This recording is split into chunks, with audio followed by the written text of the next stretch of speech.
ದಯವಿಟ್ಟು ಹೇಳಿ.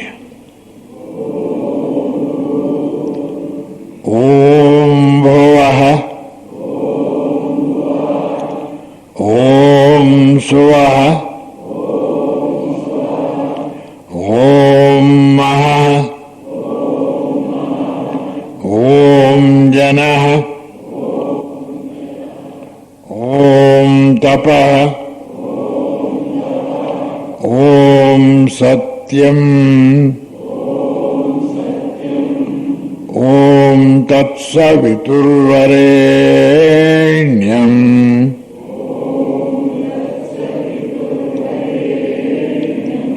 ಭರ್ಗೋ ದೇವಸ್ಯ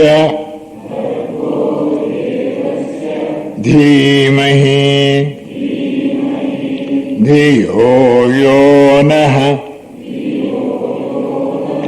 ಪ್ರಚೋದಯಾತ್.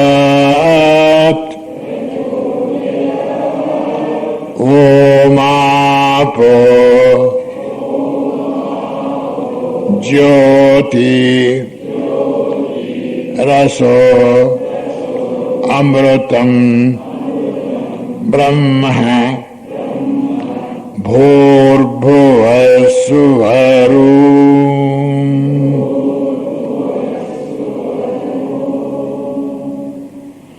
ಇದು ಪೂರ್ತಿ ಮಂತ್ರ ಆಯಿತು. ಮಹಾವ್ಯಾಪೃತಿಗಳು, ಗಾಯತ್ರಿ ಮಂತ್ರ ಮತ್ತು ಗಾಯತ್ರಿ ಶಿರಸ್ಸು. ಗಾಯತ್ರಿ ಮಂತ್ರದ ಈ ಮೊದಲನೆಯ ಭಾಗ ಅಂದರೆ ಮಹಾವ್ಯಾಪೃತಿಗಳನ್ನು ಹೇಳಿದ್ರೆ ಹೇಳಬಹುದು, ಹೇಳದೇ ಇದ್ರೂ ಬಿಡಬಹುದು. ಗಾಯತ್ರಿ ಶಿರಸ್ಸನ್ನು ಬೇಕಾದರೆ ಹೇಳಬಹುದು, ಹೇಳದೇ ಇದ್ರೆ ಬಿಡಬಹುದು. ಆದರೆ ಗಾಯತ್ರಿ ಮಂತ್ರ ಇವೆರಡಕ್ಕೂ ಗಾಯತ್ರಿ ಮಂತ್ರ ಇದಕ್ಕೆ ಸಂಬಂಧಪಟ್ಟಿದೆ ಅಂತ ನಾವು ಸಂಬಂಧ ಕಲ್ಪಿಸಬೇಕಾದ ಅವಶ್ಯಕತೆ ಇಲ್ಲ. ಸಾಧಾರಣವಾಗಿ ಗಾಯತ್ರಿ ಮಂತ್ರವನ್ನು ಜಪ ಮಾಡೋರು ಇದನ್ನು ಹೇಳ್ಕೊಂಡು ಹೇಳ್ತಾರೆ. ಆದ್ದರಿಂದ ಅದರ ವಿವರಣೆಯನ್ನು ಕೂಡ ಸ್ವಲ್ಪ ರಹಸ್ಯವಾಗಿ ಪ್ರಯತ್ನ ತಿಳ್ಕೊಳ್ಳೋದಕ್ಕೆ. ಓಂ ಭೂ ಈ 7 ಮಹಾವ್ಯಾಪೃತಿಗಳು. ಓಂ ಓಂ ಭೂ ಓಂ ಭುವಃ ಓಂ ಸುವಃ ಓಂ ಮಹಃ ಓಂ ಜನಃ ಓಂ ತಪಃ ಓಂ ಸತ್ಯಂ.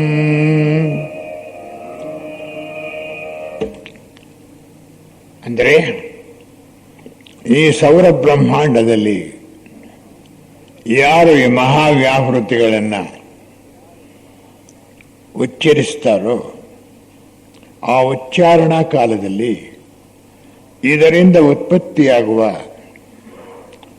ವೈಬ್ರೇಷನ್ಸ್ ಅಥವಾ ಸ್ಪಂದನೆಗಳು, ಕಂಪನೆಗಳು ಬಾಹ್ಯ ಪ್ರಪಂಚದಲ್ಲಿ ಮತ್ತು ಸೂಕ್ಷ್ಮ ಪ್ರಪಂಚದಲ್ಲಿ ಇದನ್ನು ನಾವು ಸಂಕಲ್ಪ ರೂಪವಾಗಿ ಅಥವಾ ಕಲ್ಪನಾರೂಪವಾಗಾದರೂ ಮಾಡಿಕೊಳ್ಬೇಕು. ಓಂ ಭೂಹು ಅಂದರೆ ತ್ರಿಮೂರ್ತ್ಯಾತ್ಮಕನಾದ ಬ್ರಹ್ಮಾಂಡೇಶ್ವರ ಭೂಲೋಕ. ಓಂ ಭುವಃ ತ್ರಿಮೂರ್ತ್ಯಾತ್ಮಕನಾದ ಸೌರ ಬ್ರಹ್ಮಾಂಡೇಶ್ವರನು ಭುವರ್ಲೋಕ ಅಥವಾ ಕಾಮಲೋಕ.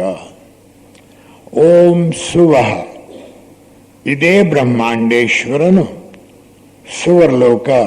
ಸುವರ್ಲೋಕ ಎಂದರೆ ನಮ್ಮ ಯೋಚನಾ ಮನಸ್ಸಿಗೆ ಸಂಬಂಧಪಟ್ಟಿದ್ದು. ವ್ಯಕ್ತಿಗತವಾಗಿ ವಿಶ್ವಾತ್ಮಕವಾಗಿ ಆ ಲೋಕಕ್ಕೆ ಸಂಬಂಧಪಟ್ಟಿದ್ದು. ಎರಡೂ ಏಕಕಾಲದಲ್ಲಾಗುತ್ತೆ. ವ್ಯಕ್ತಿಯ ಮೇಲಿನ ಪ್ರಭಾವವೂ ಆಗುತ್ತೆ, ಭೂಮಿಯ ಮೇಲಿನ ಪ್ರಭಾವವು, ಸೌರ ಬ್ರಹ್ಮಾಂಡದ ಮೇಲಿನ ಪ್ರಭಾವವೂ ಆಗುತ್ತೆ. ಓಂ ಮಹಃ ಅಂದಾಗ ನಮ್ಮ ಅರೂಪ ಮನಸ್ಸು, ಮೌನ ಮನಸ್ಸು, ಕಾರಣ ದೇಹ. ಓಂ ಜನಃ ತಪಃ ಅಂತ ಹೇಳಿದಾಗ ನಮ್ಮ ಅನುಭಾವ ಕೋಶ. ಈ ಎರಡು ಲೋಕಗಳಲ್ಲಿ ಎರಡು ಲೋಕಗಳು ಅನುಭವ ಲೋಕವನ್ನು ಸೂಚಿಸುತ್ತವೆ. ಅವೆರಡು ಸೇರಿ ಅನುಭವ ಲೋಕ ಆಗಿದೆ.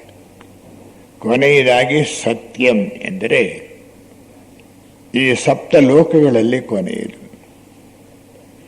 ಇದು ನಮ್ಮ ಆತ್ಮ ಪರಿಧಿಯನ್ನು ಸೂಚಿಸುತ್ತೆ. ಆತ್ಮನಿಗೆ ಒಂದು ಕೋಶ ಇಲ್ಲ. ಆತ್ಮನ ಸುತ್ತಲೂ ಒಂದು ಜ್ಯೋತಿಯ ಪರಿಧಿ ಇದೆ. ಇದು ಅತ್ಯಂತ ಸೂಕ್ಷ್ಮವಾದದ್ದು. ಎಷ್ಟು ಸೂಕ್ಷ್ಮವಾದದ್ದೆಂದರೆ ದೇಹಗಳನ್ನು ಉಳಿದ 6 ದೇಹಗಳನ್ನು ದಾಟಿ ಹೊರಕ್ಕೆ ಬಂದು ಮೆದುಳಿನ ಬಲಭಾಗದಲ್ಲಿ ಹೊರಗೆ ವ್ಯಕ್ತವಾಗುತ್ತೆ. ಅಷ್ಟೊಂದು ಸೂಕ್ಷ್ಮವಾಗಿದೆ, ಓತಪ್ರೋತವಾಗಿ ಒಂದರೊಳಗೆ ಒಂದು ಸೇರಿಕೊಂಡು. ಇದು ಅತ್ಯಂತ ಹೆಚ್ಚಿನ ಸೂಕ್ಷ್ಮಾತಿ ಸೂಕ್ಷ್ಮವಾದ